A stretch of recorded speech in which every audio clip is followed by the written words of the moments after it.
Mathematics Department, Dr. G.R. Avchar sir,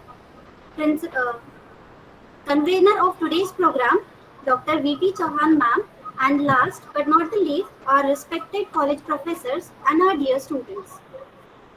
I would like to request our convener, Dr. V.P. Chauhan ma'am, to speak a few words in honor of our respected guest, Dr. Rishi Agarwal. Thank you, Dhanashree ma'am.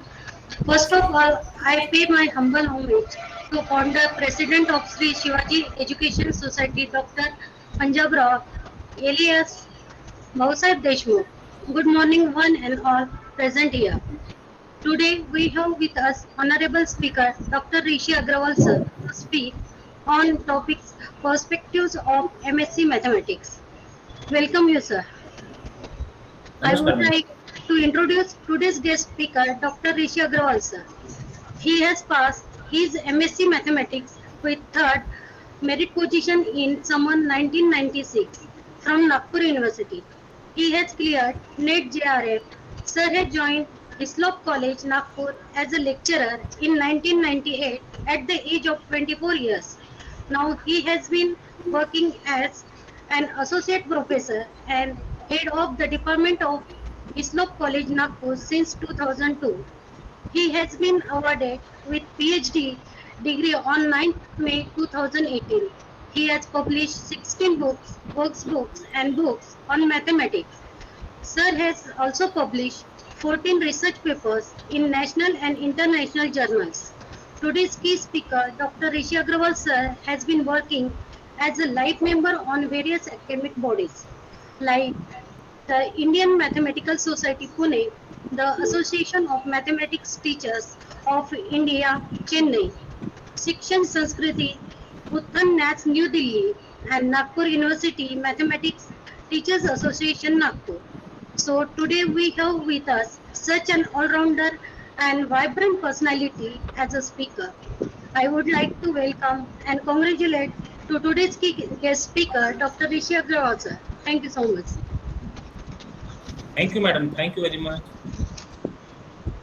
Thank you, Chauhan ma'am. On behalf of our college, I thank Dr. Rishi Agrawal sir for providing his gracious presence to join us today to enhance our knowledge. So without any delay, to know more about the perspectives of mathematics at master's level, I would like to request Dr. Rishi Agrawal sir to share some knowledge on today's topic. Thank you, Dhanashri ma'am. Thank you very much. First of all, I wish to thank management of Shivaji Science College, Principal Dhore sir, Head of the Department Avchar sir, my friend Kund sir, and Vidya Chauhan ma'am with other colleagues too, for giving this platform to interact with students of mathematics, and that from Shivaji Science College. I am also a product of Shivaji Science College, so it is a proud moment for me. Thank you everyone for giving this chance. Am I audible? Yes, sir. Yes, sir, you are audible, sir. Thank you, sir. I want to share my screen.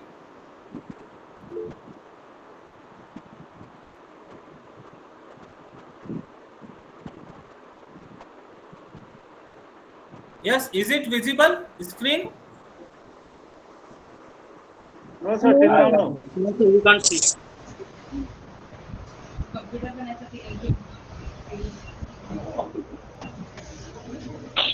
No, sir, we can't see your screen.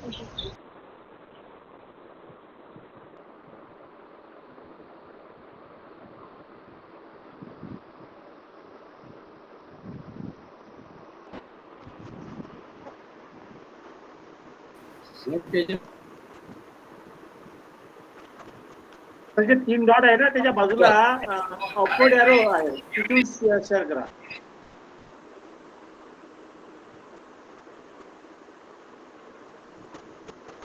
Present now.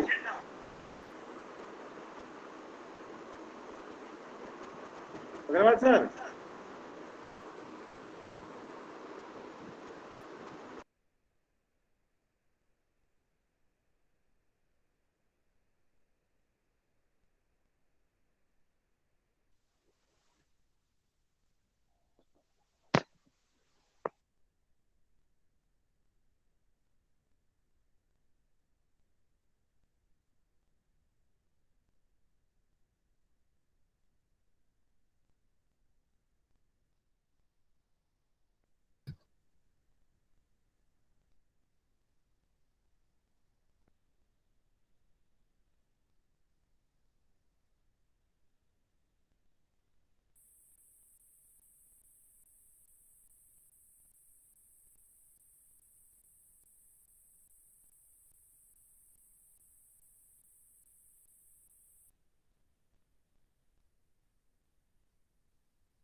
Ashish sir, can you check your mute?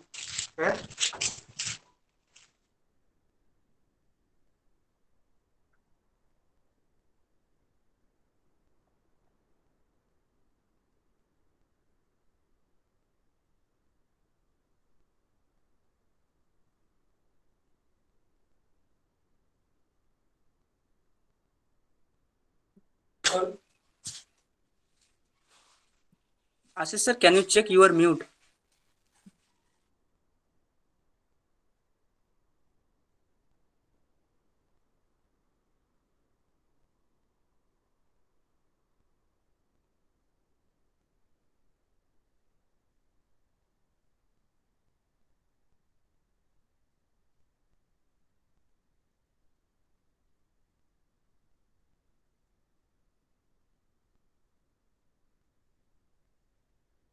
Agarwal sir left झाले का?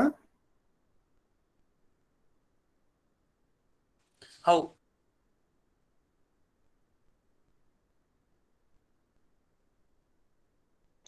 Sir ते join होत आहेत 2 मिनिटं.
Sir, I think something went wrong. We can't see anything.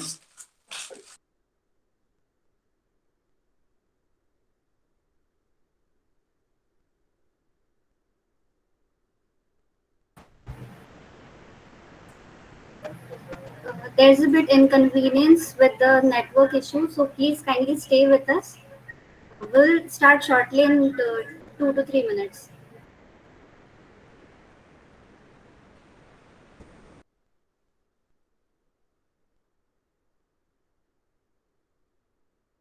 Okay, ma'am.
Dhanashree contact करणं सरांना. हा केला सर, जॉईन होता, आम्ही इकडनं शेअर करत आहे PPT.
Yes. Hello, everyone.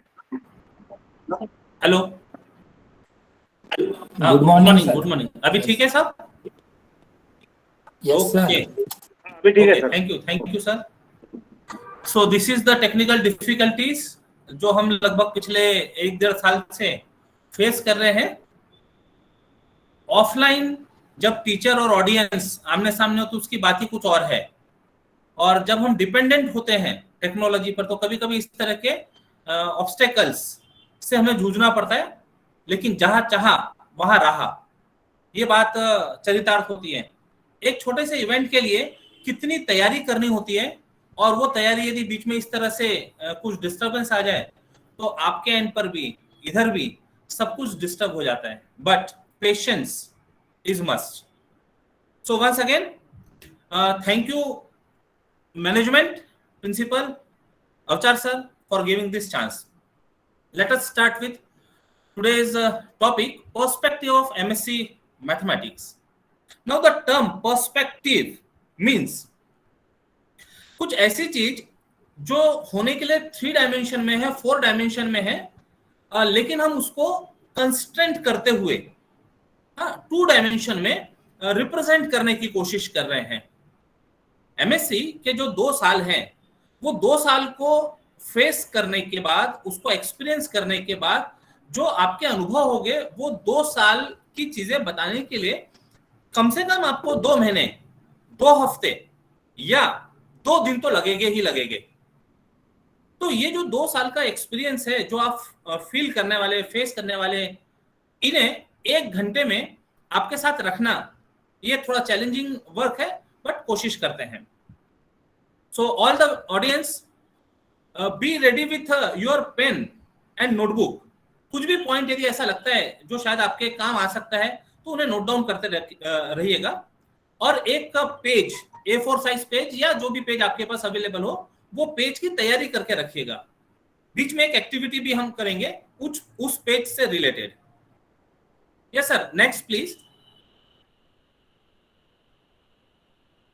So being students of mathematics, ये अपने आप में एक गुड फीलिंग आती है। सो congratulations for being student of mathematics from Shivaji science college.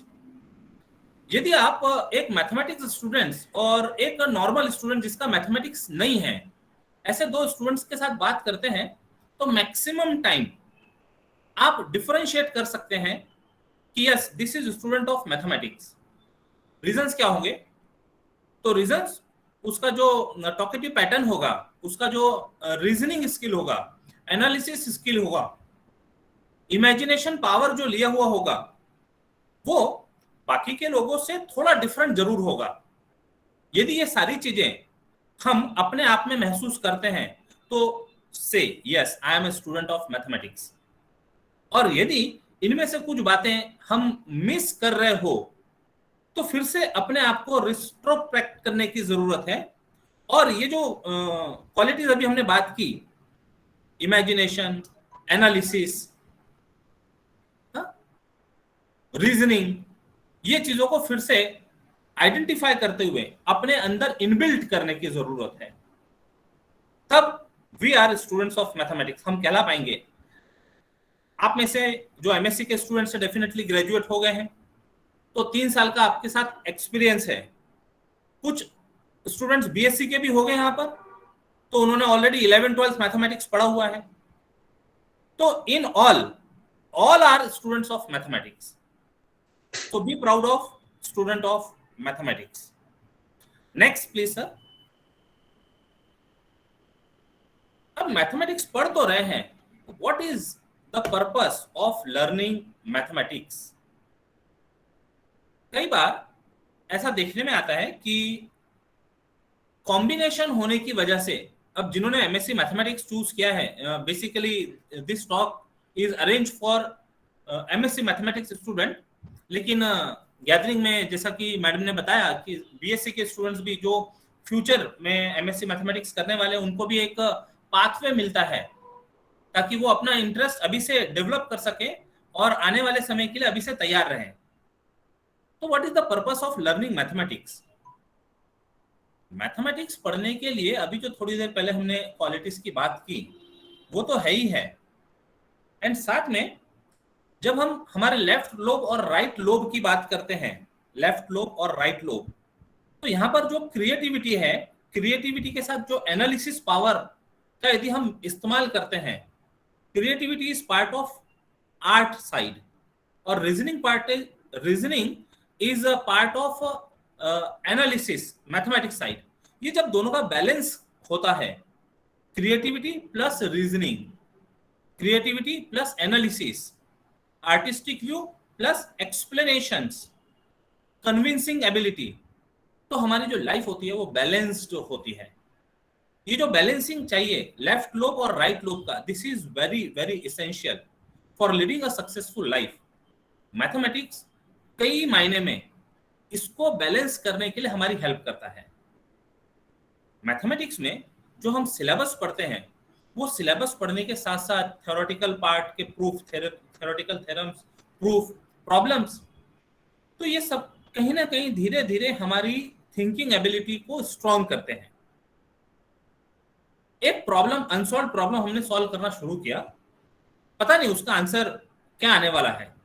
जो भी हमारे पास टूल्स होते हैं वो टूल्स अप्लाई करते गए और प्रॉब्लम सॉल्व किया। एक पेज हो गया, 2 पेज हो गया, और जब आंसर, फाइनल आंसर तक आ जाए, अब वहां 2 सिचुएशन हो सकती है। फाइनल आंसर यदि आपको बताया जाए कि आपका करेक्ट है, तो आप अपनी फीलिंग्स ऑब्जर्व कीजिएगा। आपकी उस समय फीलिंग्स क्या होती है कि इतनी मेहनत की आपने एक प्रॉब्लम सॉल्व करने के लिए और वो प्रॉब्लम करेक्ट सॉल्व हुआ विदाउट एनी मिस्टेक, तो उस समय की फीलिंग। और दूसरी, आपने इतनी मेहनत की और जो लास्ट में आंसर आया, वो आंसर आपको बताया गया कि oh sorry, this is wrong answer, तो उस समय की आपकी फीलिंग्स। तो mathematics learning attach with the feelings of human being also. जब फीलिंग्स की बात आती है, ह्यूमैनिटी की बात आती है, तो directly mathematics is part of science, but it is also considered as branch of arts also. So in total it balance our personality. That should be our purpose of learning mathematics. पढ़ने के बाद जो degree हमको मिलेंगी, degree से जो हम job करेंगे, वो तो सब है ही, बट इसका ओवरऑल इफेक्ट हमारी पर्सनालिटी पे डेफिनेटली पड़ना चाहिए। That should be purpose of learning mathematics. Next slide please. Now, जब लर्निंग मैथमेटिक्स की बात करते हैं, तो इट इन्वॉल्व्स और इट रिक्वायर्स 3 थिंग्स। काफी इंपॉर्टेंट पॉइंट है, ध्यान से सुनिएगा और समझने की कोशिश कीजिएगा। Learning mathematics require 3 things. अब थोड़ा सा इमेजिनेशन मोड में हम जाते हैं। आपके सामने, यदि आप हमें देख पा रहे हैं, आपके सामने एक ऐसा हमने तैयार किया। आप हमें देख पा रहे हैं? Yes sir. ओके, अब हम कुछ एक्शन कर रहे हैं, वो एक्शन से आप क्या सोच रहे हैं ये देखिएगा, और 1-2 लोग यदि आंसर कर सके तो बहुत बढ़िया। ये देखिए, ये हमने कुछ बनाया। What is this? Straight line. Straight line. Anything else? और कुछ बोला जा सकता है इसको? 1 horizontal line. Horizontal line, good. तो देखो एक हाँ, और कौन बोलना चाह रहा था? 3 आंसर्स मिले इसके, हॉरिजॉन्टल लाइन, स्ट्रेट लाइन और 1। ठीक है, चलो एक और ट्राई करते हैं।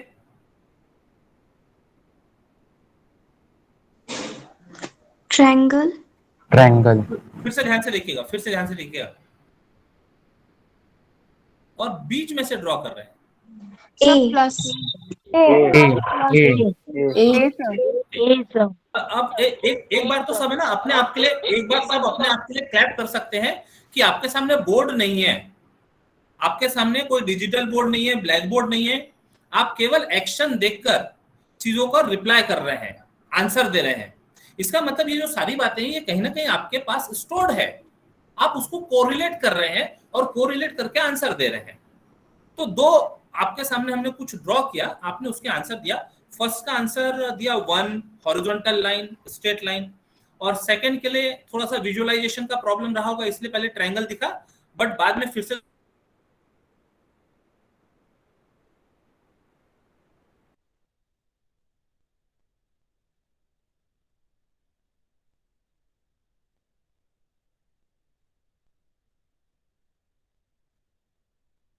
कैपिटल लेटर ए भी दो टाइप से लिखते हैं हम, एक स्मॉल लेटर लिखते हैं और एक कैपिटल लेटर लिखते हैं।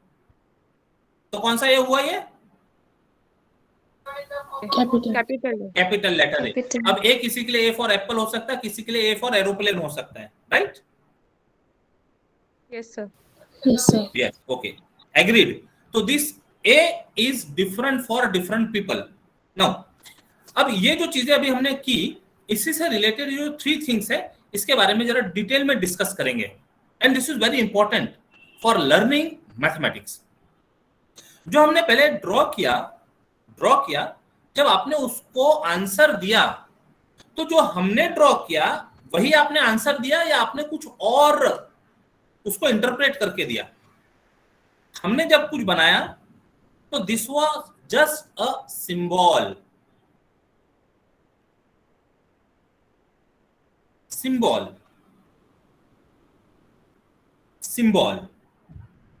ओके, आपने जो आंसर दिया that was name for this symbol.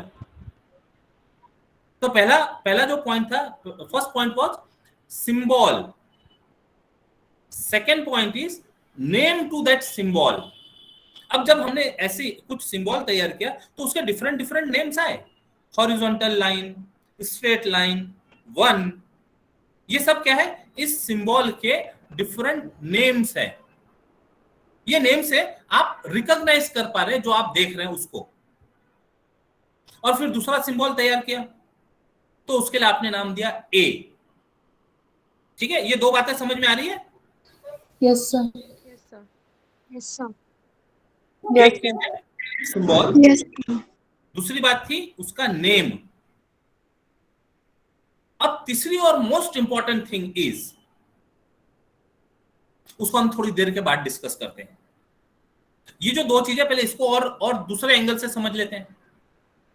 Symbol and name, this 2 are different things और सेम थिंग।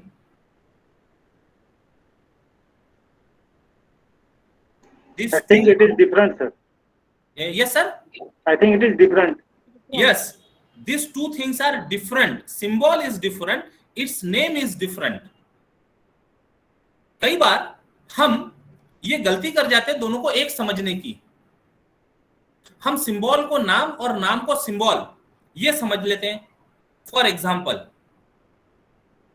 जब हम सब इस दुनिया में आए तो हम नाम लेकर आए या केवल सिंबल थे? हम सिंबल थे, या तो बाबा थे या बेबी थी, ठीक है ना? तो हम केवल सिंबल थे।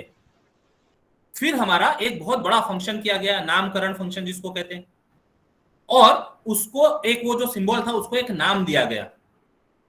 अब ये जो हमने 1 बनाया, ए बनाया, इसका नामकरण कब हुआ, वो कितने पुरानी बात है, ये शायद हम ना समझ पाए।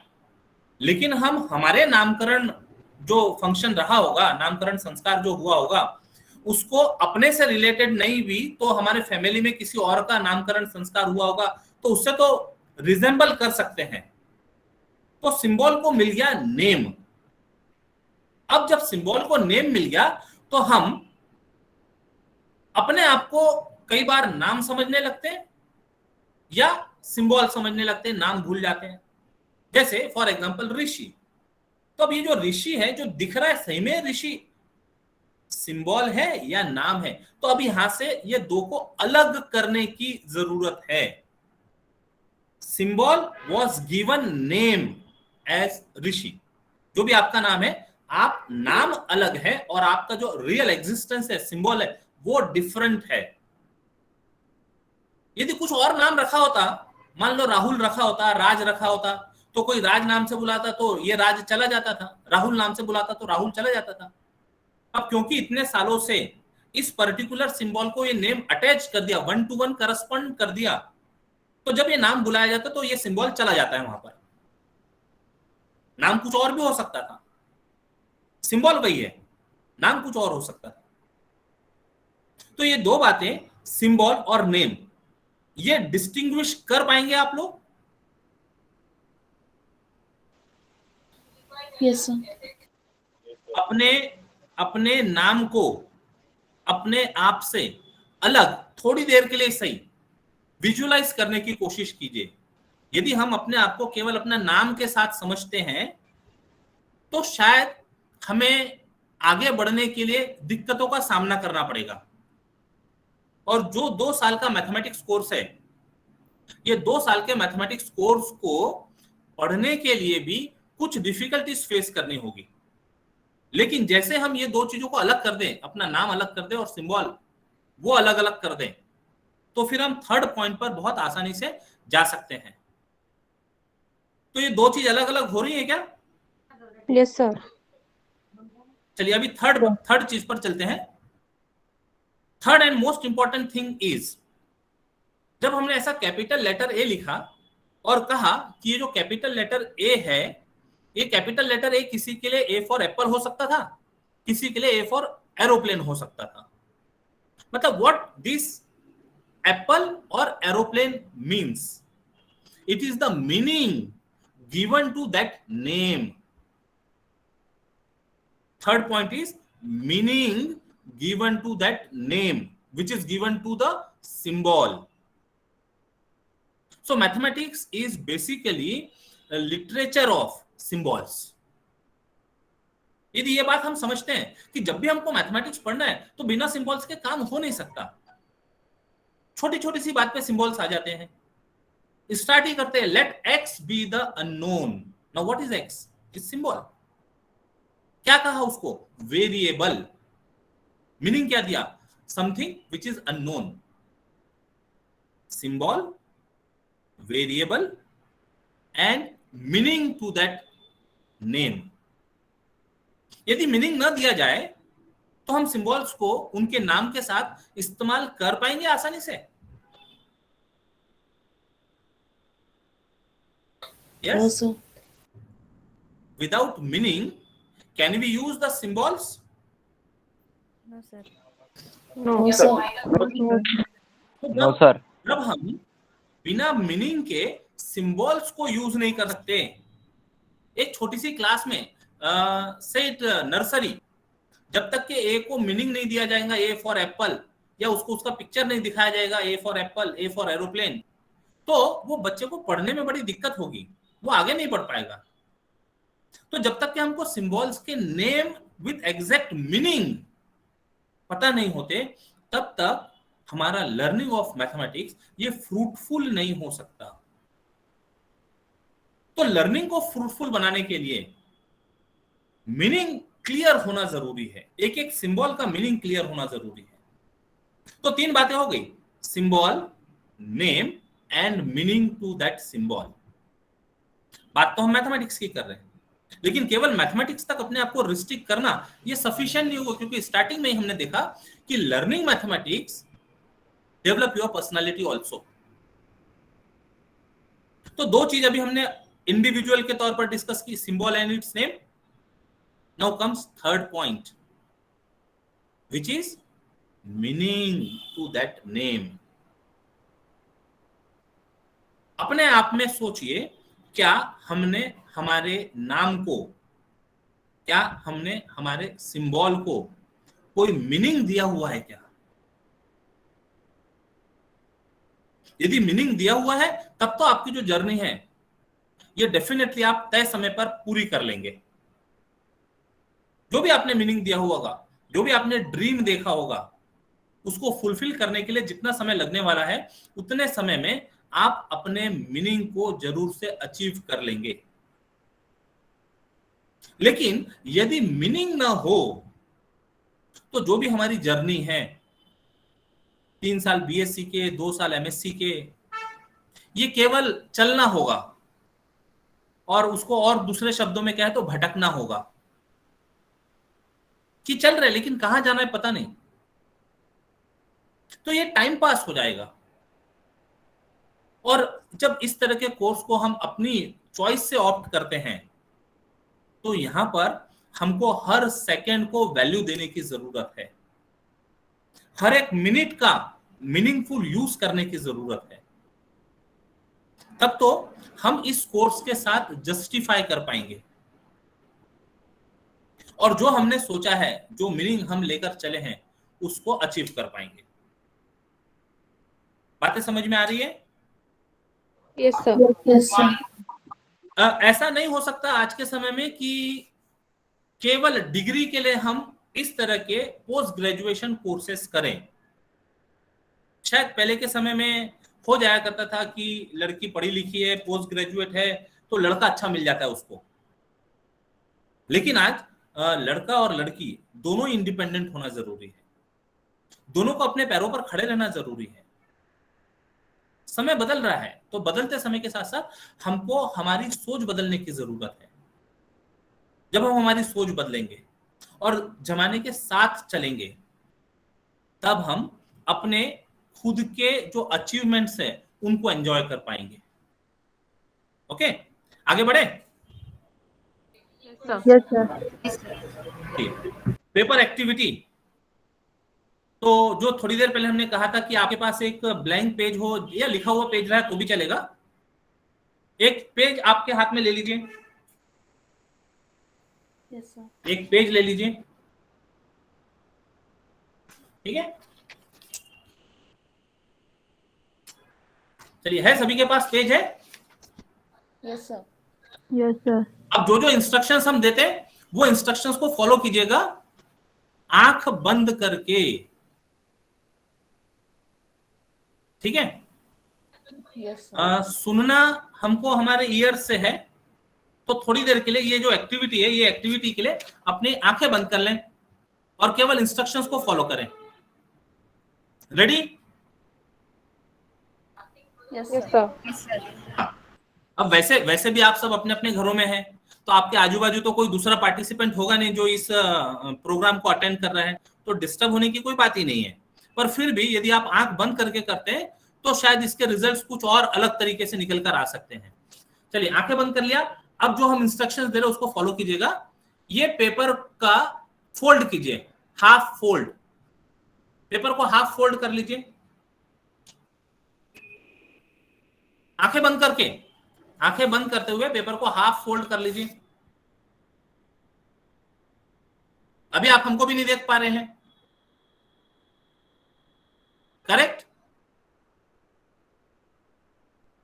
हेलो? Yes, अभी sir. हाँ, नहीं देख पा रहे ना हमें? Yes. हाँ, नहीं देखना नहीं है ना आंख। अरे हमको देख रहे, इसका मतलब आपने आंख खुली है, आपकी आंखें बंद है। पेपर को हाफ फोल्ड कर लिया?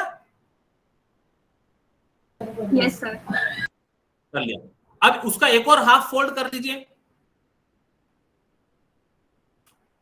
और हाफ फोल्ड करते समय जो भी आप इमेजिन कर पा रहे हैं, बंद आंखों से पेपर को देखने की कोशिश कर रहे हैं, वो सब फील करते रहिए। तो पेपर जो A4 साइज का रहा होगा, अभी 1/4 साइज में आपके हाथ में है पेपर। ये पेपर में 4 कॉर्नर्स है। ये 4 कॉर्नर्स में से आप अपनी मर्जी से कोई 2 कॉर्नर्स को साइड से टीयर कर दीजिए, 2 कॉर्नर्स को फाड़ दीजिए। अपनी चॉइस से कोई 2 कॉर्नर्स को फाड़ दीजिए।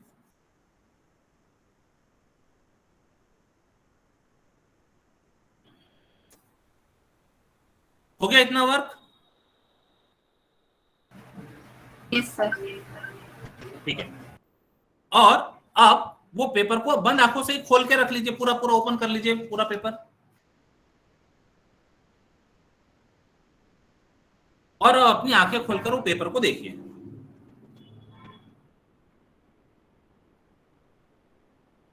ठीक है। और अब हमें भी दिखाइए, आपका कैमरा ऑन करके बस पेपर वो कैमरे में आ जाए, ऐसा जरा शो कीजिए।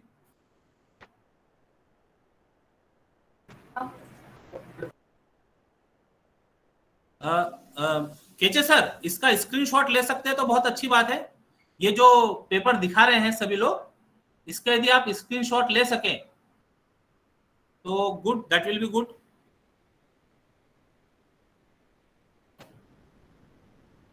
सर आप भी दिख रहे हैं आपके हाथ का? हाँ, हम भी दिखा रहे हैं। Yes sir. चलिए, सभी लोग देख पा रहे paper? Yes, sir. Okay, screenshot हो गया सर?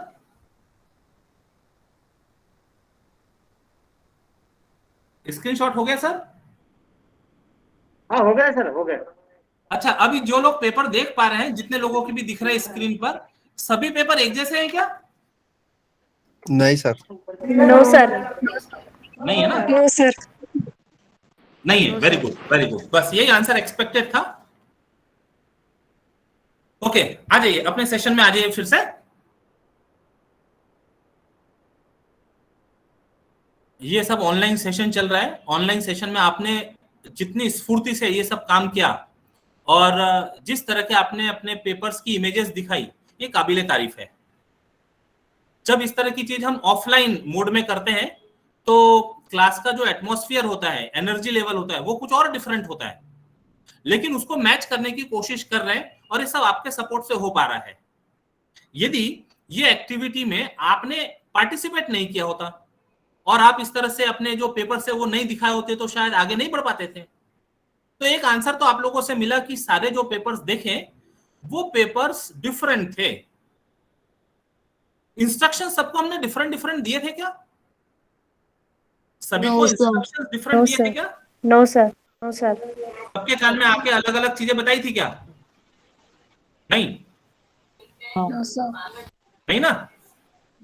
फिर ये पेपर क्यों अलग अलग दिखे? सबके इमेजेस जो पेपर के कटिंग्स थे वो क्यों अलग अलग दिखे?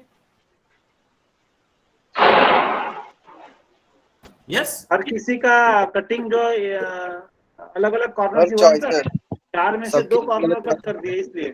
Thinking is different for every student. Sir सबकी चॉइस है sir. Different choice, correct, choice आपके पास थी, चॉइस आपके पास थी। फिर एक ने आंसर दिया एवरीवन इज डिफरेंट, है ना? पेपर तो एक था, इंस्ट्रक्शंस एक थे, लेकिन आपके पास चॉइस थी और वो चॉइस का इस्तेमाल आपने पूरी लिबर्टी के साथ किया। और यहां से समझ में आता है कि each one is different, each one is important.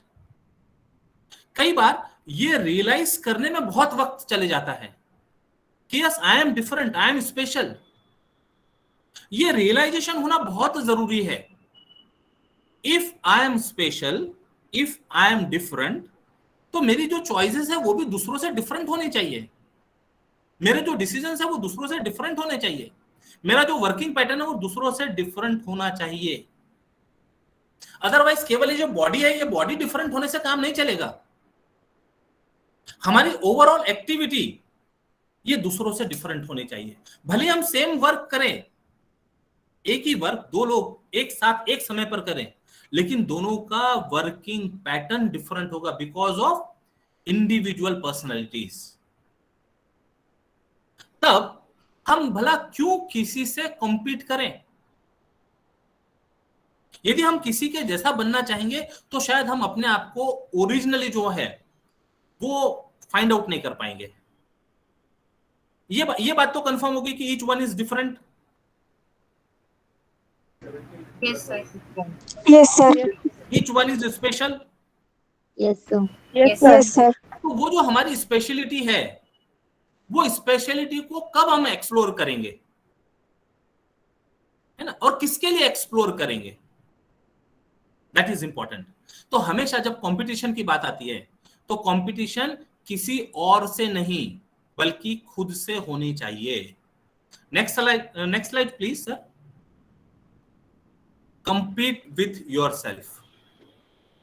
जब हम दूसरों से अपने आप को कंपेयर करते हैं और हम वैसा नहीं कर पाते जैसा कोई दूसरा कर रहा है, तो हमको थोड़ी सी हताशा होती है, ठीक है ना? और यदि मान लो हमने दूसरों से बेटर कर दिया तो शायद कभी कभी हम में ईगो आ जाता है। तो कंपैरिजन किसी दूसरे से करते समय या तो हम डिप्रेशन मूड में चले जाते हैं या ओवर एक्साइटेड हो जाते हैं। दोनों ही गलत है। यदि कंपटीशन हम अपने आप से करें कि कल जो मेरा परफॉर्मेंस था, कल तक जो मेरा रिजल्ट था, मैं उसे और कैसे बेटर कर सकता हूं, तो इससे हमेशा आपको ही खुशी मिलेगी और हमेशा इंप्रूवमेंट के चांसेस बने रहेंगे। Listen, no one is perfect except God. If it exist then except God, no one is perfect. तो we are limiting position toward that perfectness. कोशिश करते हैं कि जितना बेटर हो सके उतना बेटर करने की, लेकिन हमेशा परफेक्ट होगा ही कोई पर्सन, ये गारंटी नहीं दी जा सकती। तो हमेशा कंपीट करते समय अपने आप से कंपीट करें। कंपीट केवल परसेंटेज लेवल पर ना हो, कंपीट ओवरऑल परफॉर्मेंस लेवल पर हो, कंपीट आपकी अंडरस्टैंडिंग लेवल पर, कंपीट आपके एक्सप्लेनेशन पार्ट में हो, तब तो हम कह सकेंगे yes we are growing. Growing not by age, not by days, but growing by knowledge, growing by experiences. Okay, next please.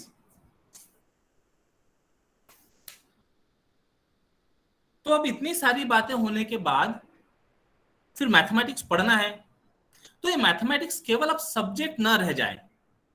हमने हैप्पीनेस इसके साथ पहले ही ज्वाइन कर दिया कि कब हमको हैप्पीनेस होता है और कब सैडनेस फील होता है। तो जब भी हम मैथमेटिक्स पढ़ें तो इसको एंजॉय करते हुए पढ़ें। अब एंजॉयमेंट कैसे होगा?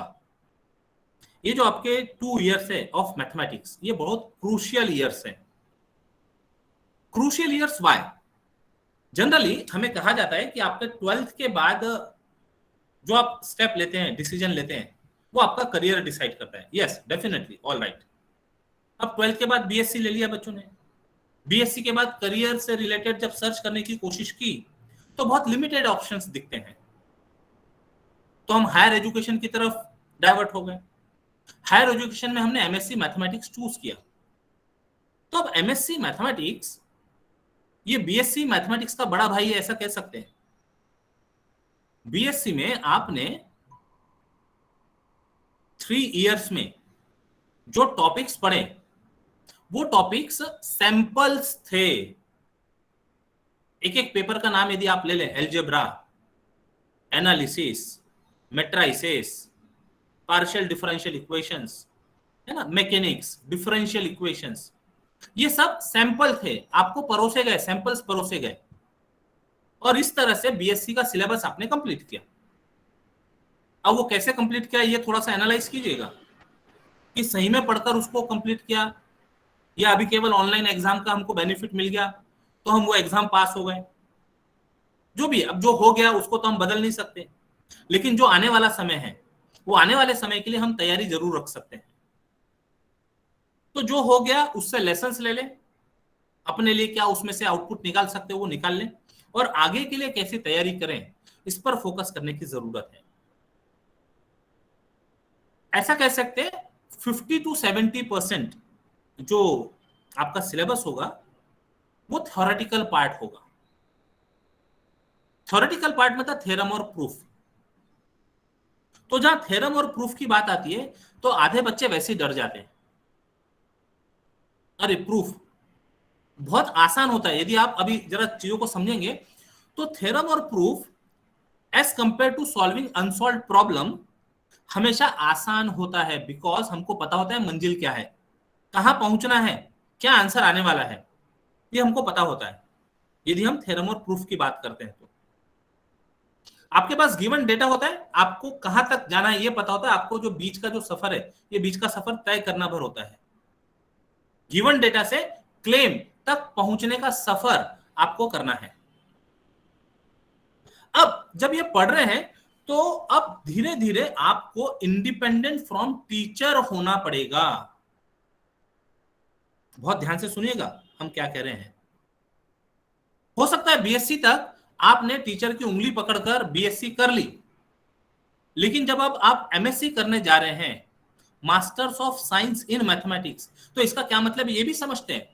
Masters of science in mathematics का मतलब जो हमें समझता है, मास्टर्स ऑफ मैथमेटिक्स ऐसा नहीं है। We can not say that I am master of mathematics. उसका कुछ पार्ट पढ़ा है, कुछ पार्ट पढ़ाते हैं। मैथमेटिक्स केवल इतना ही नहीं है, इसके अलावा भी बहुत कुछ है जो शायद पता भी नहीं है।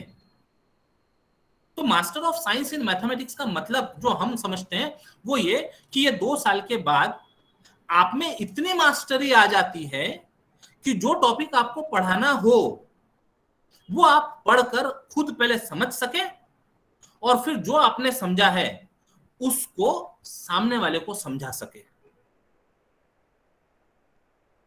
फिर से रिपीट कर रहे हैं, master of science in mathematics का मतलब हम ये नहीं समझते कि हम सब्जेक्ट के मास्टर हो गए, हमको सारी चीज पता चल गई, बल्कि हम ये समझते हैं कि अब इतनी मास्टरी आ गई है कि जो हमको पढ़ाना है वो हम खुद पढ़कर समझ सकें, और जो समझा है वो अपनी भाषा में सामने वाले को समझा सके।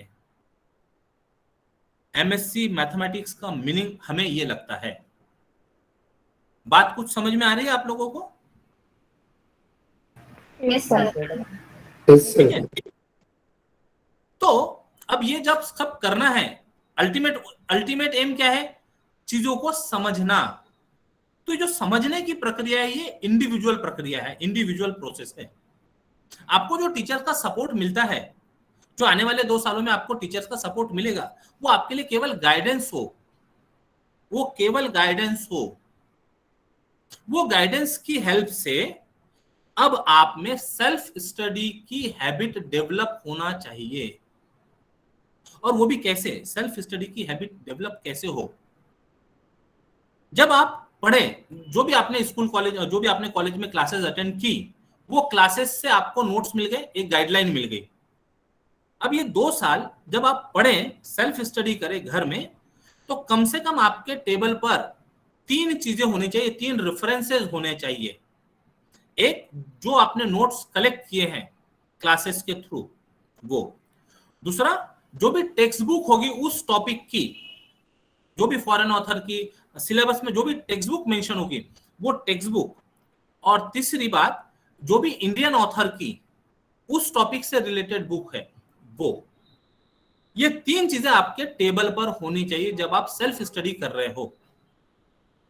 अब इनका यूज कैसे किया जाएगा, और ये यूज करने के बाद में ये एंजॉयमेंट कहां से आएगा, ये समझिएगा। आपने एक बार वो टॉपिक जो क्लास में लिया गया वो समझ लिया, लेकिन केवल उतना समझना परमानेंट नहीं होगा।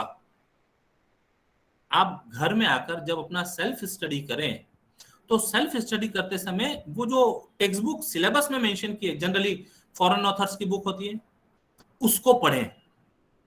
वो टॉपिक को प्रिपेयर करते समय हो सकता है उसमें से आधी बात समझ में आ जाए, आधी बात ना समझ में आ जाए, कोई बात नहीं, चिंता करने की बात नहीं है। अब जो तीसरा रेफरेंस आपके सामने है, इंडियन ऑथर की बुक, कई चीजों को बहुत अच्छे से डिटेल में सिंप्लीफाइड लैंग्वेज में एक्सप्लेन करके बताया जाता है। अब टेक्स्ट बुक तो आपके सिलेबस में आपको मिल जाएगी। जो हम इंडियन ऑथर्स की बुक के बारे में बात कर रहे हैं, तो कुछ पब्लिकेशन से लगभग उनके पास हर टाइटल के बुक्स अवेलेबल होते हैं। उसमें 2 प्रोमिनेंट है, एक मेरठ प्रकाशन और दूसरा आगरा पब्लिकेशन। ये 2 पब्लिकेशन में लगभग हर टाइटल के बुक्स अवेलेबल होते हैं। और एक और तीसरा एमएल खन्ना। ये इतने ग्रेट पर्सन है कि एक पर्सन अकेले ने सभी टाइटल्स के ऊपर बुक लिखे हुए हैं। तो ये बुक का कलेक्शन, यदि आप एमएससी कर रहे हैं और सीरियसली एमएससी कर रहे हैं, तो कुछ बुक्स का कलेक्शन आपके पास खुद का होना चाहिए। ये आपके लिए इन्वेस्टमेंट होगा टुवर्ड्स योर करियर। तो जब आप ये 2 चीजों से, जो आपने स्कूल कॉलेज में पढ़ा, जब ये पढ़ते हैं तो अपने आप 70-60% चीजें समझ आने लगती है।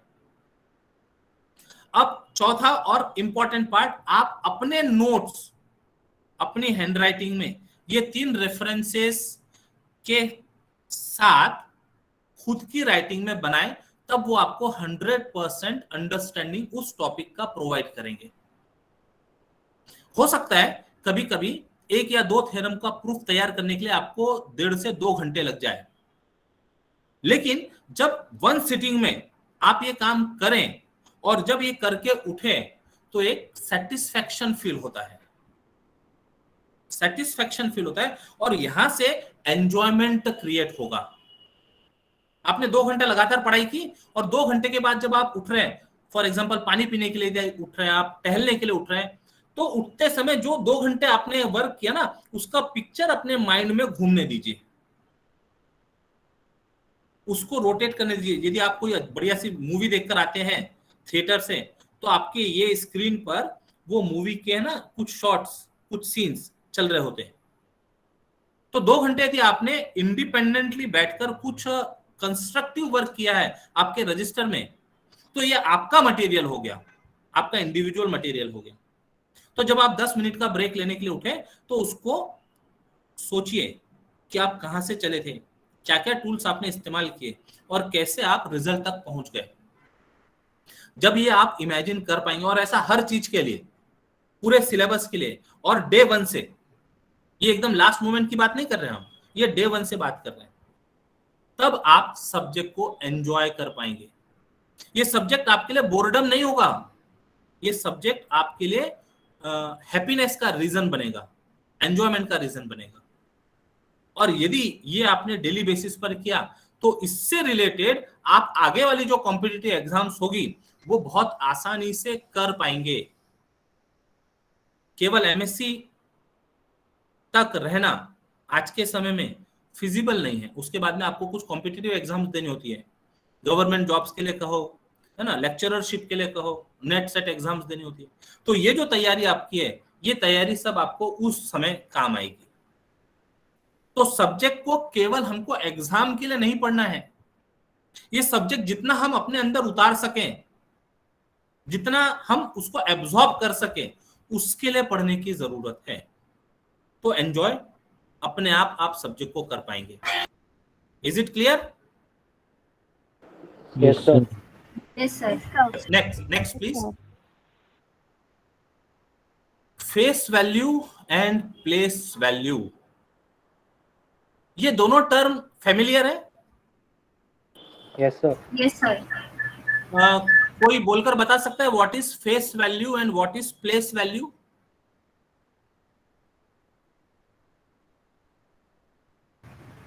Yes, any student? कोई स्टूडेंट बोलकर बता सकता है? Face value अच्छा, is the value of that एक मिनट, ये मीटिंग में हमको हिस्लप कॉलेज के भी बच्चे दिख रहे हैं जो एमएससी में एडमिशंस लिए हैं। हम शायद इनका रेफरेंस शुरू में लेना भूल गए थे। Welcome all the students of Hislop college also for this meeting. Okay, yes, Mayur कुछ बोलना चाह रहे थे। Sir, face value is the particular value of that face, मतलब उसकी आइडेंटिटी बोल सकते हैं हम। ओके, उसकी आइडेंटिटी, गुड वर्ड, आइडेंटिटी, ठीक है। And place value? Place value वो जहाँ पे प्लेस है, मतलब अगर 100 में 3 की वैल्यू, मतलब 300 में, तो 300 वो उसकी प्लेस वैल्यू है। Okay, good. चलिए, जो बात इन्होंने की, मयूर ने जो बात की, उसी को हम आगे बढ़ाते हैं। फेस वैल्यू मतलब जो दिख रहा है वो हमारी फेस वैल्यू हो गई। 123 है ना, 123, ये हमने नंबर लिया, 3 डिजिट नंबर ले लिया, तो 3 की फेस वैल्यू 3 है, 2 की फेस वैल्यू 2 है और 1 की फेस वैल्यू 1 है, राइट? जो दिख रहा है वो फेस वैल्यू, उनकी आइडेंटिटी, उनकी पहचान। और अब प्लेस वैल्यू, तो 3 यूनिट प्लेस पर बैठा है, इसके लिए 3 की place value is 3। 2 tens place पर बैठा है तो 2 की प्लेस वैल्यू हो गई 20। 1 100th प्लेस पर है तो उसकी प्लेस वैल्यू हो गई 100। तो दोनों में डिफरेंस समझ में आता है, face value and place value में, right? Face value of 1 is 1, but place value in this number 123, place value is 100। अब ये जो छोटी सी टर्मिनोलॉजी दिख रही है दिखने के लिए, face value and place value, इसको थोड़ा समझने की कोशिश कीजिए। अभी एक व्हाट्सएप मैसेज पढ़ने में आया अभी 1-2 दिन में कि एक बी है ना, एक बी कहां बैठ रही है। यदि मान लो वो किसी किराने की दुकान में जो तराजू होता है उस पर यदि बैठी, मधुमक्खी कहो, मक्खी कहो, तो उसका वजन निग्लिजिबल होगा, है ना। किराने की दुकान पर तराजू में यदि वो बी बैठती है तो उसका वजन निग्लिजिबल होगा, तराजू में उसका कोई वजन रिकॉर्ड होगा नहीं। लेकिन यदि वही बी सोनार की दुकान में, वो जो सोने को तोलने के लिए जो बैलेंस होता है उसमें यदि बैठती है तो ड्रास्टिक चेंज, उसका वजन वहां रिकॉग्नाइज होगा। पर्सन वही है, बी वही है, लेकिन कहां थी, किसके साथ थी, कौन सी कंपनी में थी, उससे उसकी वैल्यू है ना, ये डिफर हो जा रही है। तो ये जो व्हाट्सएप मैसेज, कई बार व्हाट्सएप मैसेजेस भी बहुत अच्छे होते हैं, उसमें से बहुत कुछ अपने काम की चीजें ली जा सकती है। तो फेस वैल्यू और प्लेस वैल्यू को इसी के आगे कंटिन्यू करते हैं कि फेस वैल्यू तो हमारी सेम है, लेकिन हम कहां पर है, हम किनके साथ हैं, किसकी कंपनी में हैं, उससे हमारी प्लेस वैल्यू डिसाइड होती है। तो जब भी कभी आपको आगे बढ़ने का मौका मिलता है तो हमेशा अपनी प्लेस वैल्यू सोच समझकर डिसाइड कीजिए। जो कुछ होना था अभी तक के वो हो गया, अब आपके पास टाइम को वेस्ट करने का कोई टाइम ही नहीं है, ये मानकर चलिए। यदि कभी टाइम वेस्ट हुआ भी होगा तो बीएससी हो गया, लड़कपन हो गया, आपकी स्टूडेंट लाइफ हो गई, अब आपकी करियर शुरू हो रही है एमएससी मैथमेटिक्स से, और आपको बहुत कुछ करना है। ये 2 साल अपने आप को पहले तपाना है, बनाना है, आपको अपनी प्लेस डिसाइड करनी है। फेस वैल्यू चेंज नहीं होने वाली, लेकिन जैसे जैसे आप यूनिट प्लेस से आगे बढ़ते जाएंगे, 10s, 100, 1000, आपकी प्लेस वैल्यू चेंज होती, पर्सन वही है, बस प्लेस चेंज होने से आपकी प्लेस वैल्यू चेंज होते चली जाएंगी। तो आपको जो भी वर्क करना है, आपकी प्लेस वैल्यू डिटरमाइन करने के लिए वर्क करना है। तो अब आपके पास टाइम बहुत लिमिटेड है, और ये पूरे लिमिटेड टाइम का मैक्सिमम यूज कैसे कर सके, ये हर एक इंडिविजुअल को डिसाइड करने की जरूरत है, और इसलिए कंपनी मैटर्स। ठीक है, इज इट ओके?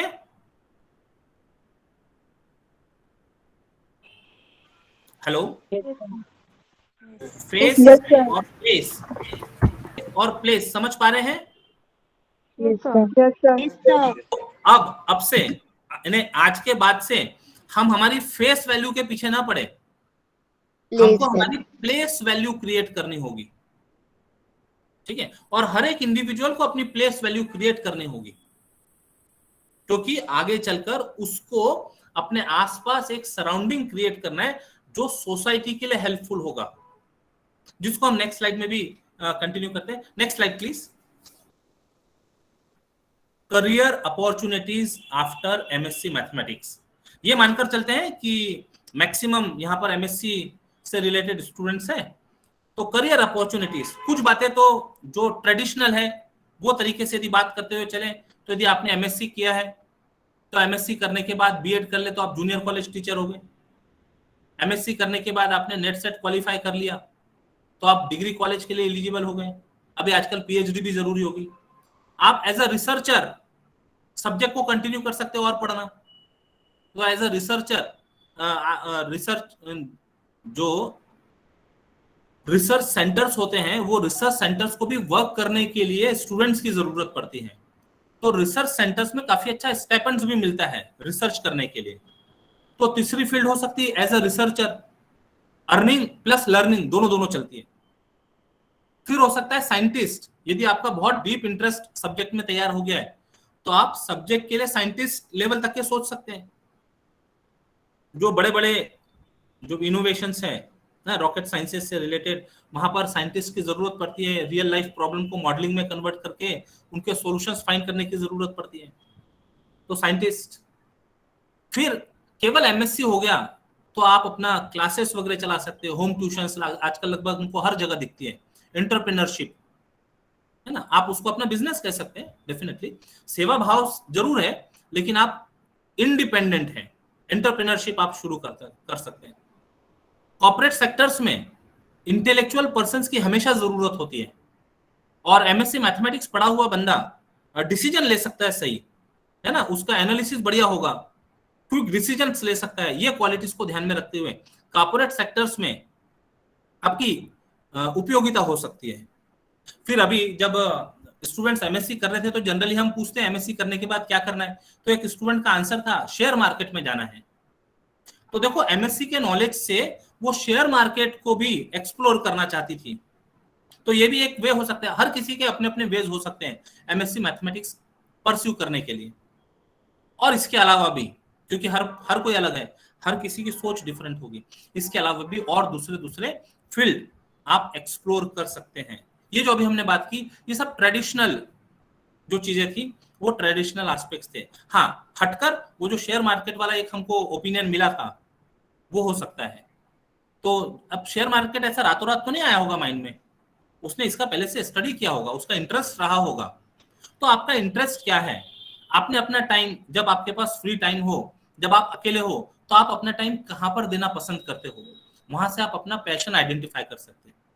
और आपका जो कोर्स है एमएससी मैथमेटिक्स, आप ये कोर्स को अपने उस पैशन के लिए कैसे फिट कर सकते हैं, ये सोचना शुरू कीजिएगा। Next please. जब आप फिजिकल क्लासेस में आ जाएं तो ये एक छोटा सा एक्सपेरिमेंट, ये लगभग हम पिछले 3-4 सालों से करते हैं क्लास में। एटीएम एंड जीएसटी, ये दोनों टर्मिनोलॉजी आपके लिए फेमिलियर होगी। एटीएम से आपको पैसे मिलते हैं, जीएसटी आपको देना पड़ता है गवर्नमेंट को। हमारे लिए एटीएम मतलब असिस्टेंट टीचर मेंटोर्स। जब आप फिजिकल क्लास में हो तो हर कोई अलग है, ये 5 उंगलियां डिफरेंट है, तो हो सकता है टीचर की बताई हुई बात किसी एक को बहुत जल्दी समझ में आ जाए, बाकी के लोगों को समझने के लिए थोड़ा समय लगे। तो जिसको जल्दी समझ में आ जाए वो असिस्टेंट टीचर मेंटर का रोल प्ले कर सकता है। जब फ्री टाइम हो तो आप ग्रुप बनाकर, लिमिटेड बच्चे होते हैं, है ना, 20-22 बच्चे होते हैं, तो ग्रुप बनाकर, 4-5 लोगों का ग्रुप बनाकर जो चीज आपने समझी है वो आप अपने पीयर्स ग्रुप में समझा सकते हैं। असिस्टेंट टीचर मेंटोर, आप टीचर का काम आसान कर रहे हैं, लेकिन साथ साथ में अपने लिए एक अपॉर्चुनिटी भी क्रिएट कर रहे होते हैं। और दूसरा है GST, gain by sharing time. जब आप अपनी चीज जो आपको समझ में आ गई, जब अपने पीयर ग्रुप को समझा रहे, तो डेफिनेटली आप अपना टाइम दे रहे हैं। तो जब आप अपना टाइम दे रहे हैं तो आप वो टाइम देते हुए कुछ सीख भी रहे हैं, एक्सप्लेनेशन सीख रहे हैं, कम्युनिकेशन स्किल सीख रहे हैं। और जब आप सही से बता पाते तो आपका कॉन्फिडेंस लेवल बढ़ जाता है, तो आपका गेन हो गया। वो जो 4 बच्चे पढ़ रहे होंगे आपके ग्रुप में, जो 4 बच्चे, वो भी टाइम शेयर कर रहे हैं। टाइम शेयर करते हुए उनके जो डाउट्स थे वो डाउट्स क्लियर कर रहे हैं, तो they are also gaining by sharing time. तो दोनों विन विन सिचुएशन में होते हैं। तो एक छोटा सा एक्सपेरिमेंट है, छोटे छोटे ग्रुप में ये काम किया जा सकता है। जब फिजिकल क्लास हो जाए तब तो डेफिनेटली किया जा सकता है, अदरवाइज ऑनलाइन मोड में भी ये वर्क कर सकता है। ऑनलाइन मोड में भी आप लोगों के कॉन्टेक्ट नंबर्स का एक छोटा सा ग्रुप बनाकर उसमें डाउट शेयरिंग कर सकते हैं, डिस्कस कर सकते हैं। तो आप अपने आप को तैयार कर रहे हो आफ्टर 2 इयर्स जब आप फील्ड में जाएंगे उसके लिए। तो ये एक एक्सपेरिमेंट की बात थी। इसके साथ में नेक्स्ट स्लाइड, और शायद ये लास्ट स्लाइड होगी। इतना जो कुछ हमने बात की, ये मैथमेटिक्स के साथ साथ में थोड़ा थोड़ा सा कहीं कहीं उसमें फिलोसॉफी भी आया। तो एक मैथमेटिक्स प्रेयर का थॉट जनरेट हुआ, ये आप सभी के साथ शेयर करते हैं। Dot is God.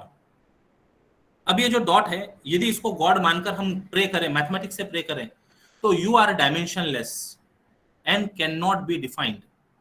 There is no definition for dot. हम केवल समझते हैं कि यस दिस इज डॉट।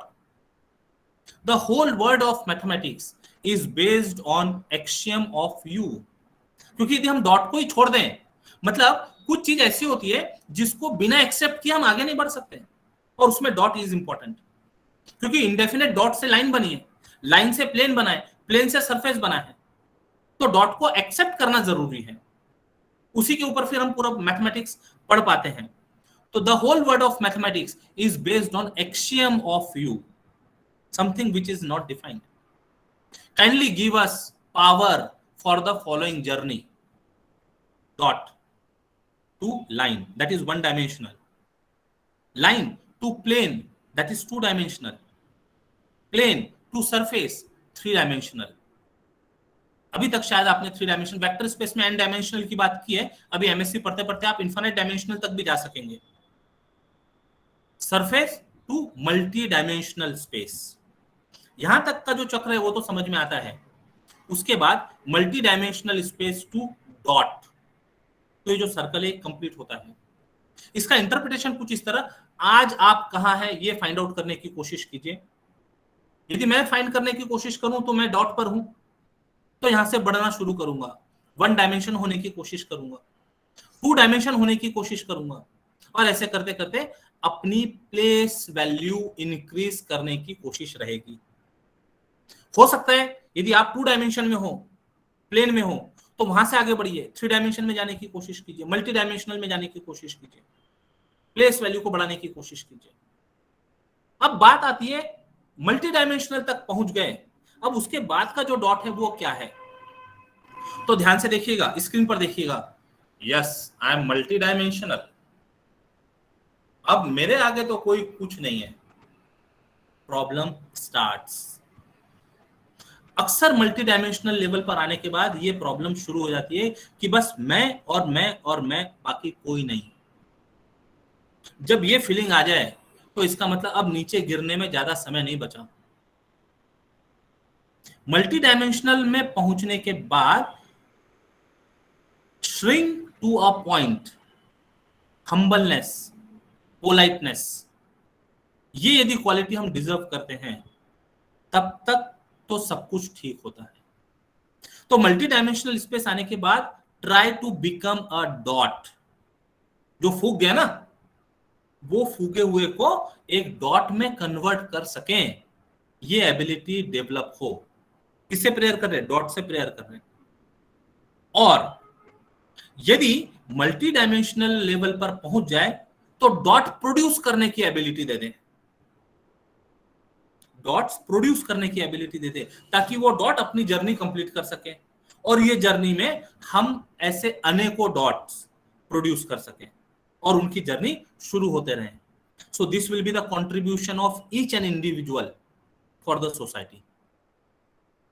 ठीक है, बात समझ में आ रही है? Yes sir. Next slide please. Feedback, एक फीडबैक लिंक हमने भी तैयार की है। आपका जो सर केचे सर, आपका जो फीडबैक प्रोसेस होगा वो तो आप डेफिनेटली कर लीजिएगा। एक फीडबैक लिंक गूगल फॉर्म की लिंक है, ये हम भी आपको व्हाट्सएप कर देंगे। आप स्टूडेंट्स के बीच में उसको सर्कुलेट कर दीजिएगा ताकि वो उसमें भी दे दें। यहाँ से जो पार्टिसिपेंट्स है, वो पार्टिसिपेंट्स यदि कुछ कहना चाहें तो एक आध पार्टिसिपेंट अपने कुछ व्यूज रख सकता है as a feedback, verbal feedback. और उसके साथ साथ क्वेश्चन आंसर यदि हो गए तो क्वेश्चन आंसर भी कुछ 2-3 क्वेश्चंस लिए जा सकेंगे।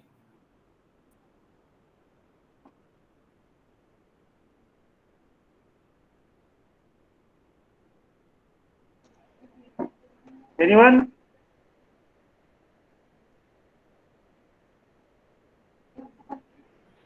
Hello sir, sir entrance exam के बारे में थोड़ा बताइए ना। एंट्रेंस एग्जाम की तैयारी जो हमने बात की ना, 3 रेफरेंस लेकर आप डे 1 से यदि तैयारी करते हैं तो आप ये 2 साल अपनी एंट्रेंस एग्जाम की तैयारी डे 1 से शुरू कर देते हैं। अक्सर होता क्या है, लोगों ने बीएससी के बाद एमएससी में एडमिशन ले लिया। क्यों ले लिया? बस एमएससी करना है।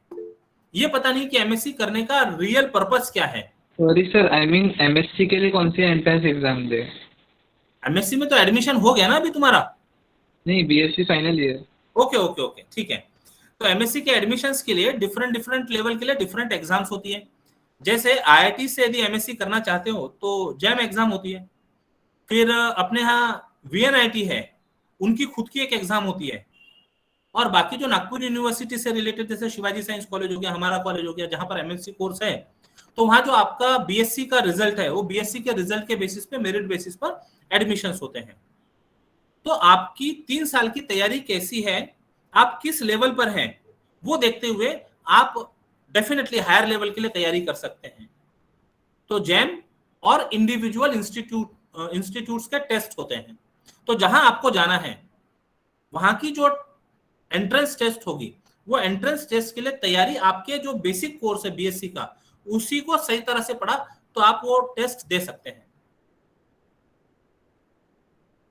Okay sir.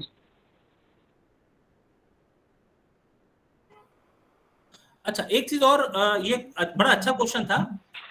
हमको डेफिनेटली हायर लेवल पे जाना चाहिए, लेकिन साथ साथ में अपना सेल्फ इवेल्युएशन करने के बाद कई बार क्या होता है, हम अपना इवेल्युएशन प्रॉपर कर नहीं पाते हैं और हम कुछ ऐसा अचीव करने की कोशिश करते हैं, ऐसा सोचने की कोशिश करते हैं जो शायद हमारे रीच से दूर है, और जब वो नहीं मिल पाता है तो फिर हम डिप्रेस्ड हो जाते हैं।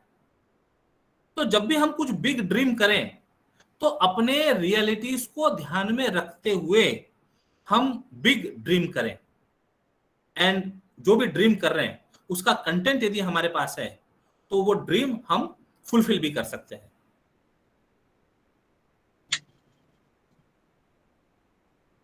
Yes, anyone else? Sir NPTEL platform के बारे में थोड़ा सा बताइए। अभी जब से ये पेंडेमिक शुरू हुआ है तो एनपीटीएल सर, हाँ, एनपीटीएल, हाँ, वो जो आईआईटी के प्रोफेसर खुद के वीडियो लेक्चर्स अपलोड करते हैं, यस, वो काफी यूजफुल होता है एमएससी और बीएससी मैथमेटिक्स के स्टूडेंट के लिए। हम वहाँ पे भले हमारा एडमिशन नहीं हो पाया, बिल्कुल, बट उनके वीडियो लेक्चर्स हम लोग घर में बैठ के देख सकते हैं। बिल्कुल। सर वो उसी के बारे में बता रहे हैं, वही बैकग्राउंड बता रहे हैं कि ये जब से पेंडेमिक आया है, थोड़ा पेंडेमिक के और पहले चलते हैं, पेंडेमिक के 5-7 साल पहले चलते हैं, तो यूजीसी से कहा गया, लगभग सभी इंस्टीट्यूट्स को कहा गया कि आप मटेरियल को डिजिटलाइज करना शुरू कीजिए। ऐसा 5-7 साल पहले की बात है। सभी इंस्टीट्यूट्स को ये इंस्ट्रक्शंस दिए गए कि आपकी जो भी कंटेंट है वो कंटेंट को आप डिजिटल फॉर्म में कन्वर्ट कीजिए। लेकिन जब तक कोई चीज हमारे सर पर हावी नहीं हो जाती, जब तक ऐसे मजबूरी नहीं हो जाती, शायद हम काम कर नहीं पाते। लेकिन आईआईटीज, डेफिनेटली आईआईटीज है वो डिफरेंट है, तो इन्होंने उस समय से वो वर्क शुरू किया होगा। तो उनके वर्क की वजह से जो एनटीपीएल है, यहाँ पर लगभग काफी मैटर अवेलेबल है। और ये जो 1.5-2 साल की बात हुई है, 1.5-2 साल में बाकी के जो टीचर्स हैं उन्होंने भी अपने मैटर को डिजिटलाइज किया, वीडियो फॉर्म किया, पीपीटीज तैयार की, है ना, नोट्स फॉर्म में क्रिएट किया, बुक फॉर्म में क्रिएट किया, जिससे स्टूडेंट्स कितनी भी डिफिकल्टी होने के बावजूद, फिजिकल यदि हम नहीं भी मिल पा रहे हैं, तो ये ऑनलाइन मीडिया के थ्रू वो अपनी स्टडीज जारी रख सकें। तो काफी सारे प्लेटफॉर्म हैं, एनटीपीएल उसमें से काफी पावरफुल है, आप वहां से अपना नॉलेज गेन कर सकते हैं। लेकिन जैसा हमने कहा कि वो जो 3 रेफरेंस थे, वहां पर ये एक 4th रेफरेंस आज की सिचुएशन में डेफिनेटली ऐड किया जा सकता है। ये सब ऑब्जर्व करने के बाद आपकी कोशिश होनी चाहिए कि आप अपना मैटर खुद तैयार कर सकें, क्योंकि जो चीज आप एक बार खुद लिखकर तैयार कर लेते हैं वो आपको बार बार पढ़ना नहीं पड़ता, वो काफी समय तक आपके माइंड में रहता है। और यदि आपको अपना करियर इसी फील्ड में आगे बढ़ाना है तो ये जो आपका तैयार किया हुआ कंटेंट है ये आपको आगे भी काम आने वाला है। ऐसे काफी सारे वीडियोस हैं, काफी सारे केवल आईआईटी के प्रोफेसर नहीं, और भी यदि आप सर्च करते हैं, सब्जेक्ट को लेकर सर्च करते हैं, सबका अलग अलग पैटर्न होता है ना। कई बार हम वो पैटर्न की वजह से वीडियो को फॉलो करते हैं। आईआईटी के जो वीडियोस हैं कभी कभी डेप्थ लिए हुए होते हैं, तो वो डेप्थ को समझने के लिए हमको अपना लेवल वहां तक के लाना पड़ेगा, और फिर वो जो वीडियोस है उनका हम भरपूर यूज कर सकते हैं। तो काफी ऐसा कहते हैं ना, ये प्लेटफॉर्म पे यदि बोला जाए तो कोई फिल्म में भी डायलॉग था कि दूध बेचने वाले को घर घर जाना होता है, अपने दूध की डिलीवरी करने के लिए मिल्कमैन को घर घर जाना होता है, लेकिन हमको जाना होता है, हमको सर्च करना होता है कि कहां पर है वो शॉप।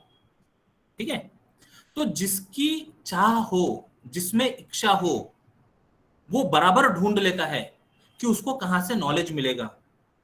और एक बार मान लो आपके अंदर की वो जो विल पावर है, आपका जो पैशन है, वो आपने डिटरमाइन कर लिया, तो इन्फिनाइट सोर्सेज आर देयर, आप वो इन्फिनाइट सोर्सेज से नॉलेज गेन कर सकते हैं। छोटा सा प्रयास हमारा भी इसमें है, गणित दर्शन नाम से यूट्यूब चैनल है, उसमें बीएससी से रिलेटेड वीडियोस है, और 11-12 के भी कुछ बेसिक जो कोर्सेज है, बेसिक टॉपिक्स है, उसके भी वीडियोस हैं। और जैसा कि रिस्पॉन्सेज आप लोगों का मिलता रहा है, उससे समझ में आता है कि वो वीडियोस आप लोगों के लिए यूजफुल भी है। तो ऐसा ही प्यार, स्नेह आप बनाए रखें, और अनलिमिटेड रिसोर्सेज हैं, उनको एक्सप्लोर करने की कोशिश करें।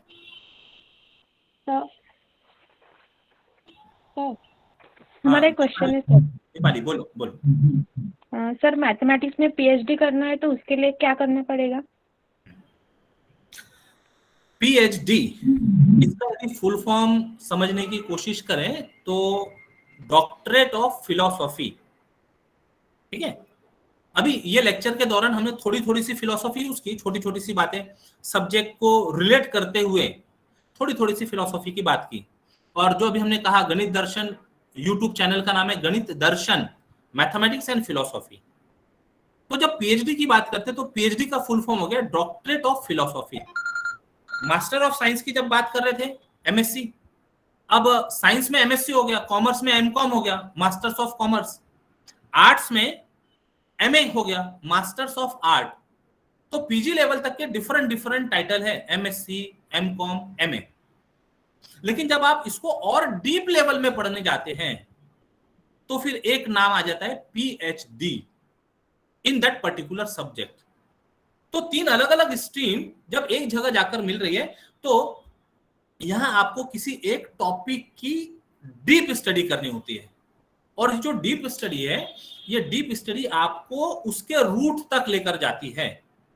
तो यदि आपका सब्जेक्ट में इंटरेस्ट है तो आगे चलकर एमएससी के बाद आप किसी गाइड के अंडर वो एक पर्टिकुलर टॉपिक पर डीप और डीप स्टडी करते जाते हैं, जो डेफिनेटली आपको फिलॉसफी से रिलेट करती है। Origin of subjects is from philosophy. फिर उनके नेचर के हिसाब से उनको अलग अलग स्ट्रीम में रखते गए। तो यदि आपको पीएचडी करना हो तो अभी से आपको अपने सब्जेक्ट में मास्टरी होनी चाहिए। सब्जेक्ट को इंटरेस्ट के साथ पढ़ना जरूरी है। केवल सब्जेक्ट को एग्जाम ओरिएंटेड ना रखें। जो भी एंजॉयमेंट है, अंडरस्टैंडिंग है, जो जो आपको प्लेटफॉर्म मिलते हैं वो प्लेटफॉर्म को एक्सप्लोर करते रहिए। और एमएससी के बाद पीएचडी के लिए नागपुर यूनिवर्सिटी में यदि हम बात करें तो कॉम्पिटिटिव एग्जाम होती है पेट। वो एग्जाम पास होने के बाद उसका 1 साल का टाइम पीरियड होता है। 1 साल में आप अपने पसंद के गाइड से अप्रोच करके, आप तो गाइड बनाना चाहते हैं, अब वो गाइड के पास में भी स्पेस होनी चाहिए स्टूडेंट्स लेने की, उनके पास में भी लिमिटेशंस रहते हैं। एक गाइड के पास 8 सीट्स होती है, तो उनके पास में भी जगह होनी चाहिए आपको गाइड करने के लिए। तो इस तरह से वो 1-to-1 करस्पॉन्डेंस, आपने देखा होगा बीएससी में स्टूडेंट्स 100 के नंबर में होते हैं, एमएससी में स्टूडेंट्स 20 के नंबर में हो गए। अब पीएचडी में स्टूडेंट्स एक गाइड के अंदर 8 होते हैं, 8 स्टूडेंट्स होते हैं। तो वो उनको उतने अच्छे से गाइड कर पाते हैं और वो स्टूडेंट्स डीप और डीप पढ़ते हुए कुछ नए रिजल्ट्स या अपने इंटरप्रिटेशंस उस पर्टिकुलर टॉपिक के निकाल पाते हैं। और वो जब आगे फॉरवर्ड होती है और जो भी उसकी प्रोसीजर होती है, यूनिवर्सिटी लेवल पर प्रोसीजर होती है, वो सब होने के बाद आपके वाइवा होते हैं, आप अपना पॉइंट ऑफ व्यू एक्सप्लेन करते हैं एक्सपर्ट कमेटी को, और फिर आपको doctorate of philosophy PhD in mathematics ये डिग्री प्रोवाइड की जाती है। उसका सफर 3 साल से लेकर 5 साल का होता है, मिनिमम 3 इयर्स और मैक्सिमम 5 इयर्स आपको अपना वर्क कंप्लीट करने के लिए लगता है। तो अभी के लिए इतना बैकग्राउंड सफिशिएंट होगा Deepali? Sir thank you sir. Sir मुझे पूछना था कि वो स्टेपन 3 ईयर के लिए रहता है कि 5 ईयर के लिए भी मिलता है? वो डिपेंड करता है ऑर्गेनाइजेशंस पर, उनके प्रोजेक्ट के हिसाब से जनरली वो स्टाइपेंड्स देते हैं। यदि आप उनके प्रोजेक्ट पर वर्क कर रहे हैं तो प्रोजेक्ट स्टाइपेंड्स अलग होता है। और यदि आपने नेट जेआरएफ पास की है, net JRF junior research fellowship, तो वो जब तक कि आप वर्क कर रहे होते हैं तब तक कि आपको वो जूनियर रिसर्च फेलोशिप मिलती है। Okay sir. और इसके लिए और डिटेल बात करने के लिए आपके साथ अवचार सर हैं ही आपके कॉलेज में। Avchar sir definitely guide you. Sir guiders ढूंढने के लिए क्या प्रोसीजर करनी पड़ेगी सर? अभी तुम एमएससी पार्ट 1 में हो या सेकंड ईयर में एमएससी हो गया है? सर एक्चुअली मेरी टेट एग्जाम क्लियर हो गई है अभी इस साल, तो मुझे गाइडर्स की मतलब हेल्प चाहिए। एक बार आपके यहाँ जो फैकल्टी है, अवचार सर है, पूर्ण सर है, एक बार उनसे पर्सनली मिलकर देखिए, जरूर आपकी प्रॉब्लम सॉल्व हो जाएगी। Okay sir, thank you sir. Okay, चलिए समय काफी हो रहा है तो अभी क्वेश्चन आंसर को रोका जाए। बोलने के लिए टाइम का कोई लिमिटेशन नहीं है, बट बाकी की जो चीजें उसको भी देखते हुए टाइम को देखना जरूरी हो जाएगा। Yes sir. हम हिस्लप कॉलेज में 11 to 3 अवेलेबल होते हैं। यदि कभी कुछ इंटरेक्शन की बात हो तो डेफिनेटली आप अप्रोच कर सकते हैं। You are always welcome. तो इसी के साथ हम यहाँ अपने आप को रोकते हैं और इतनी बातें गणित के लिए की, उसके लिए जय गणित जरूर बनता है।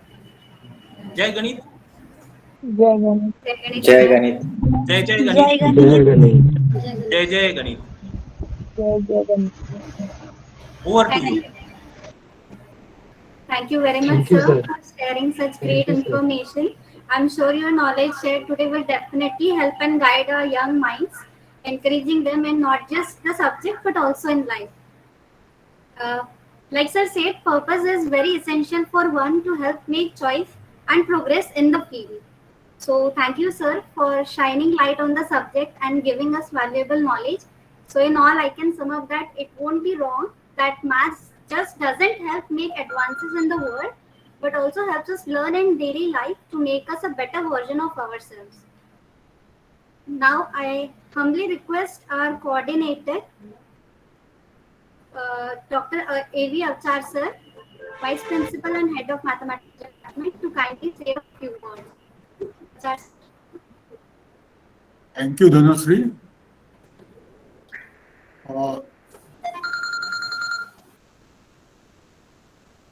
Our respected guest speaker, Dr. Agrawal sir, Head of the Departments, Hislop College, convener of this program, Dr. Utrane Madam, my colleagues, Dr. Poon sir, and my other teachers, students who joined this program. First of all, I pay my humble homage to the founder president, Dr. Punjabrao alias Bhausaheb Deshmukh, who is founder president of Sri Shivaji Education Society, Amravati. Today, it is great pleasure for me to have the great speaker, Dr. Agrawal sir, a well-known mathematician, who spoke on perspective of mathematics. You might have seen his project, the Ganit Darshan, under which he visited many more colleges to popularize the subject mathematics. He has a lot of contribution toward mathematics. Today,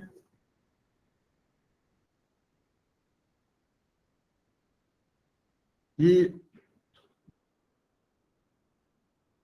explained the perspective of the mathematics and the way in which he explains the topics in the subjects is really a very which can be understood very easily and very interesting. In an interesting way, he explains the topics to the students, and the students get benefited to in all the guest lectures he conducted in every colleges. He emphasis on the learn mathematics to enjoy it and develop a habits of self-study.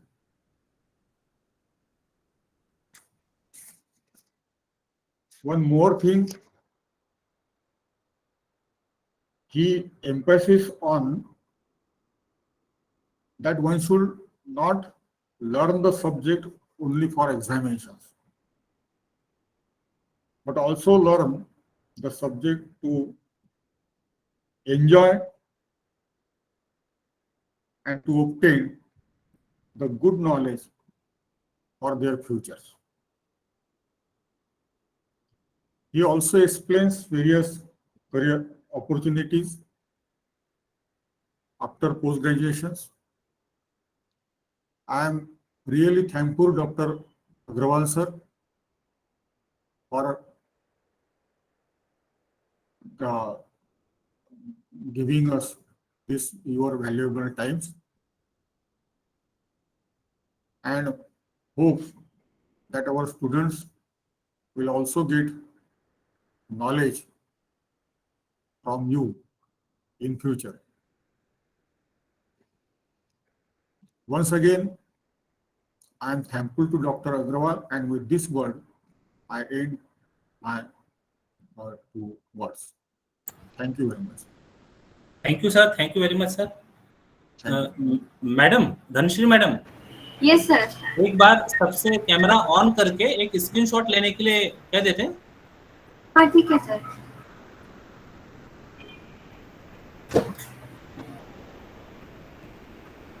सभी लोग एक बार अपने camera on कर लें.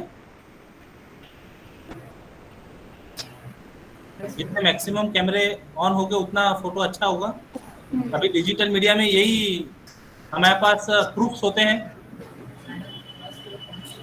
एचे sir, camera on कीजिए ना. एचे sir, Subodh, Nimje, साक्षी.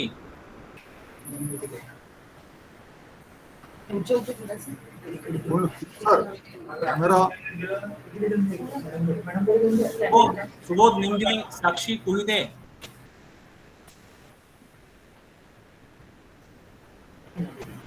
बोला sir काय? हाँ, कैमरा सर, चेचे सर दिख नहीं रहे हो? हाँ, ठीक है ना, ठीक है. अच्छा, कैमरा ऑन. हाँ, कैमरा ऑन कर लीजिए, स्क्रीनशॉट ले लेते हैं. कैमरा ऑन करा. Thank you very much.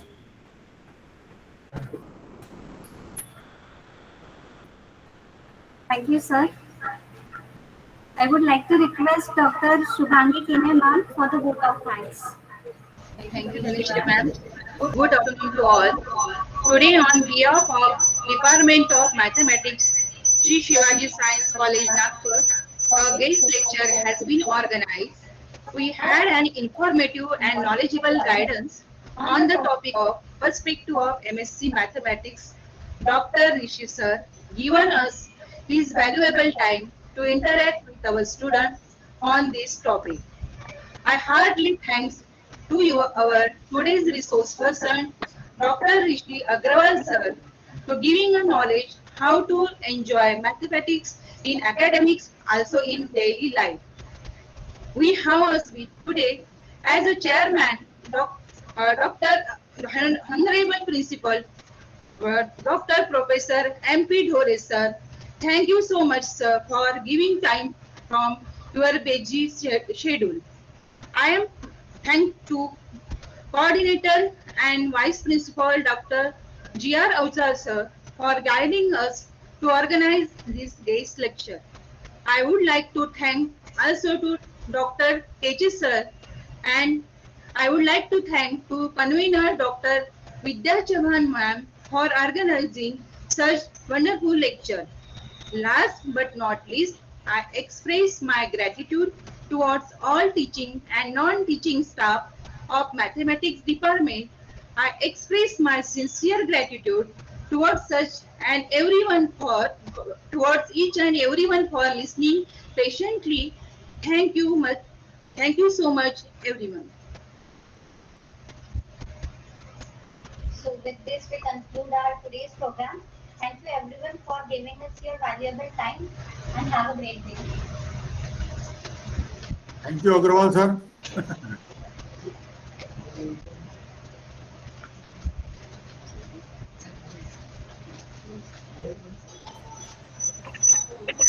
अच्छा सर, मीटिंग एंड करेगी?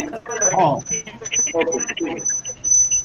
Thank you, Agrawal sir. Once again. Thank you, sir. Thank you, sir. Thank you, sir. Thank you, Guru.